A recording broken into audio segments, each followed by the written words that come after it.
Yeah, let's talk about AR-15. Yeah, I think. I mean, this is not going to be a hot take at all, obviously, but definitely the most boomer bust pick in the draft. I think he's the definition of a boomer bust prospect. Could be the next Cam Newton or Malik Willis. I mean, great traits, and that's what the Colts draft for. I mean, great size, rocket arm, accuracy. Definitely could use some work.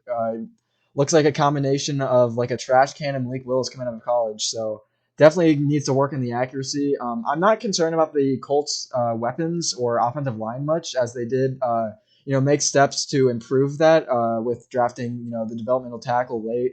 And even I think their offensive line should improve from, previous years. It should go back to their, 2024 and drafting Josh Downs in the fourth round. I think that was a great selection. I think that he should pair up with Michael Pierce and Alec Pittman nicely.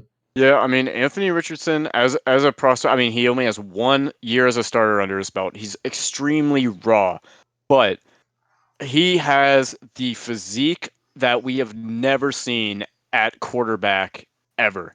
And I think he went into a great situation with the Colts. Obviously, you have guys up there who made Jalen Hurts what he is today. You have that kind of coaching staff. So I think that this is another pick where I like to take guys and I like to say like, hey, what if they went to like the Las Vegas Raiders? So like Jalen Carter, if he went to Las Vegas Raiders, there'd be no doubt in my mind that he'd be a bust. But the fact that he went to the Eagles is like that dude is gonna be him. Anthony Richardson going to the Colts was such a good pick for both the Colts and Anthony Richardson. I think he's been in a position with good coaching to succeed, and I really think that the Colts are going to have a great time getting him to where he needs to be. I mean, he's so young, he's so raw, but a few years' time, if he's able to really get his football IQ up, get his accuracy up, get his pocket presence up, while all maintaining his speed and mobility, he will be a generational talent. But that only works if the coaching works. I'm going to disagree on the pocket presence thing. I actually think he does have underrated pocket presence. Can I go? Yeah. Yeah, you don't have to ask for permission. We're not So your parents. obviously, Anthony Richardson. I don't know if you guys are agree with this, but I think he has the most talent on at least the offensive side of the ball. Absolutely. A good comparison I like to use here is Jalen Hurts. Although Jalen Hurts' passing stats in college were way higher, but you also got to look at really Anthony Richardson. This is really his first full year as a starter. When I look at Anthony Richardson, he's really just I really see a lot of Cam Newton in him.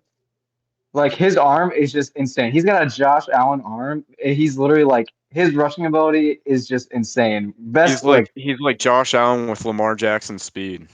Yeah, and yeah, that's he yeah. also another And good he's point the size here. of Derrick Henry. Yeah, and another good point here is his college wide receivers were absolutely garbage. He was playing with a bunch of inexperienced, super young freshmen, one of which just transferred there. So, I mean, really, Yeah, Florida not much sucks. to help him out there. So, I mean, honestly, I kind of felt bad for him in college.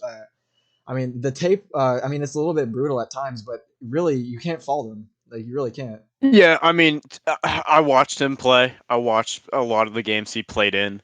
There were some times where the decision making was just absolutely brutal, and it was like, what is this dude doing? How is he D1?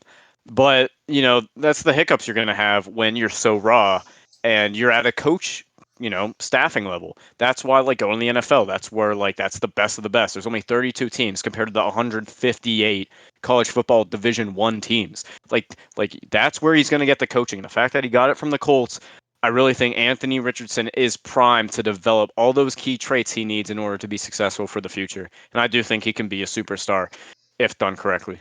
I think a lot of those mishaps on tape also can be. I see a lot of the same things in Will Levis as well. The team when the team around you is so bad, you sometimes just try and play a little bit of Carson Wentz hero ball, and you just try and like force plays that aren't there for your team, and that's what I saw a lot from him. And if he can fix that with the Colts, with which I do think he can, then I think he's gonna be a great pick. Just really quick, touching on Will Levis, one of the reasons I also think he sucks so hard is that he literally lost to Sean Clifford at Penn State for the starting job. Like, and That is Clifford gets brutal. taken 3 rounds after him. So, like, I not only do I think that Will Levis is a bust, I hope he is a bust because no one who puts mayonnaise in their coffee deserves to have a good career. Can we talk about real quick how Anthony Richardson's 13-year-old brother Voice just deep as has hell. his voice is like insanely deep. He has a neck tattoo. Is I he thought he really? was about Yeah, 30 he's a neck years old. tattoo. And when he said Yeah. he was 13 years old, I was, bro. That's crazy. I saw that interview and I was like, this has to be like there's some like Is he audio actually bite over it. 13? There's no way it's real. Yeah, he's I actually thought you had to 13. be 18 to There's get. no way. I thought you He's had to be like, 18 to get a Anthony tattoo. Richardson brother is going to be the That's next crazy. best NFL quarterback he's if got he a keeps cross up. tattoo on his neck too. That's crazy.